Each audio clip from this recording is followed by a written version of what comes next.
आज एक ऐसा चमत्कार है जिसको आप देख के खुद आपको बहुत ही अच्छा फील होगा।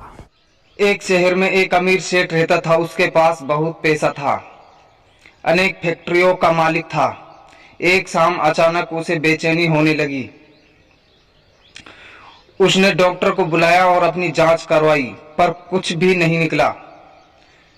उसकी बेचैनी बढ़ती गई और उसे समझ नहीं आ रहा था कि उसके साथ क्या हो रहा है। रात हुई, नींद की गोली भी खा ली, पर नींद आने को तैयार ही नहीं थी और न ही उसकी बेचैनी कम हो रही थी। वह रात को उठकर 3 बजे घर के बगीचे में घूमने लगा और घूमते घूमते उसे लगा कि बाहर थोड़ा सुकून है, इसलिए बाहर सड़क पर पैदल निकल पड़ा। चलते चलते हजारों विचार मन में चल रहे थे और वह घर से बहुत दूर निकल आया था और थकान की वजह से वह एक बेंच पर बैठ गया। उसे वहां बहुत शांति मिल रही थी। इतने में वहां एक कुत्ता आया और उसकी चप्पल उठाकर ले गया।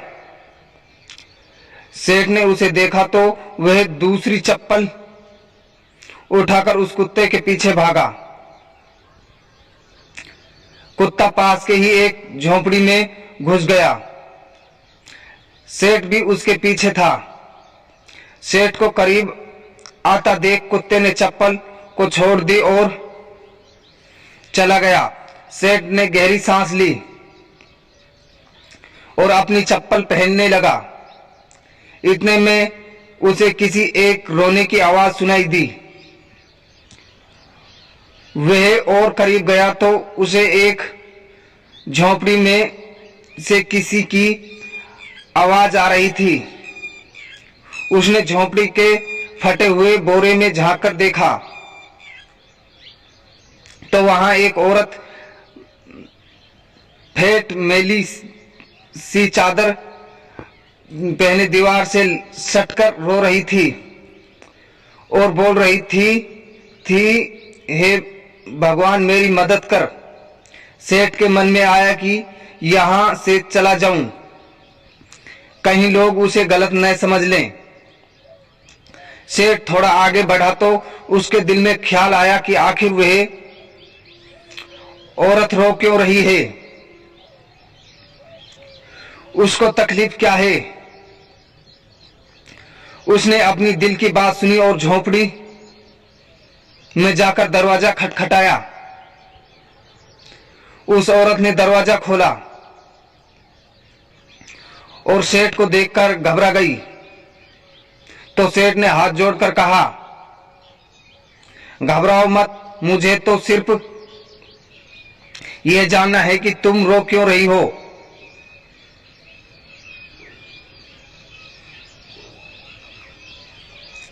औरत के आंखों में से आंसू टपकने लगे और उसने पास ही एक छोटे से बिस्तर में लिपटी हुई उसकी 7 साल की बच्ची की और इशारा किया और रोते रोते कहने लगी, मेरी बच्ची बहुत बीमार है, उसके इलाज के लिए बहुत खर्चा लगेगा और मैं तो घरों में जाकर झाड़ू पोछा लगाती हूं, जैसे तैसे हमारा पेट पालती हूं, मैं कैसे इसका इलाज करवा पाऊंगी। सेठ ने कहा, तो किसी से मांग लो।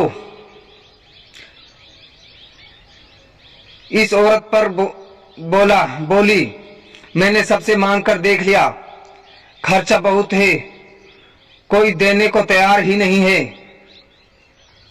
उस सेठ ने उसे समझाया, कहा, ऐसे रात को रोने से क्या मिलेगा। You know, right, the problem with protein supplements? If it's tasty, it won't mix. क्या तुम? तो औरत ने कहा, कल एक संत यहां से गुजर रहे थे तो मैंने उनको मेरी समस्या बताई। तो उन्होंने कहा, बेटा तुम सुबह 4 बजे उठकर अपनी ईश्वर से मांगो, बोरी बिछाकर बैठ जाओ और रोकर गिड़गिड़ाकर उसे से मदद मांगो। वह सबकी सुनता है और तुम्हारी भी जरूर सुनेगा। मेरे पास इसके अलावा कोई चारा नहीं था, इसलिए मैं उसे से भीख मांग रही थी। यह सब सुनने के बाद सेठ का दिल पिघल गया और उसने तुरंत फोन लगाया और एम्बुलेंस बुलवाई और उस 7 साल की छोटी बच्ची को हॉस्पिटल में एडमिट कराया। करवा दिया। डॉक्टर ने 1.5 लाख का खर्चा बताया। सेठ ने बच्ची का पूरा खर्चा उठाया और उसका इलाज करवाया और उस औरत को अपनी यहां नौकरी देकर उसे रहने के लिए एक जगह भी दे दी और उस बच्ची की पढ़ाई की जिम्मेदारी भी अपने ऊपर ले ली। वह सेठ दयालु तो था पर नास्तिक था। उसके मन में सैकड़ों सवाल चल रहे थे, क्योंकि उसकी बेचैनी तो उस वक्त ही खत्म हो गई थी जब उसने एम्बुलेंस को बुलाया था। वह यह सोच रहा था कि ऐसी कौन सी ताकत है जो मुझे यहां तक खींच लाई। क्या यही ईश्वर है? और यदि यह ईश्वर है तो सारा संसार आपस में धर्म है, जात पात के लिए क्यों लड़ रहा है? क्योंकि ने मन उस औरत की जात पूछी और न ईश्वर ने जात पात देखी। बस ईश्वर ने तो उसका दर्द देखा और मुझे इतना घुमाकर उसके पास पहुंचा दिया। अब सेठ समझ चुका था कि कर्म के साथ सेवा भी जरूरी है, क्योंकि इतना सुकून उसे जिंदगी में पहले कभी नहीं मिला था।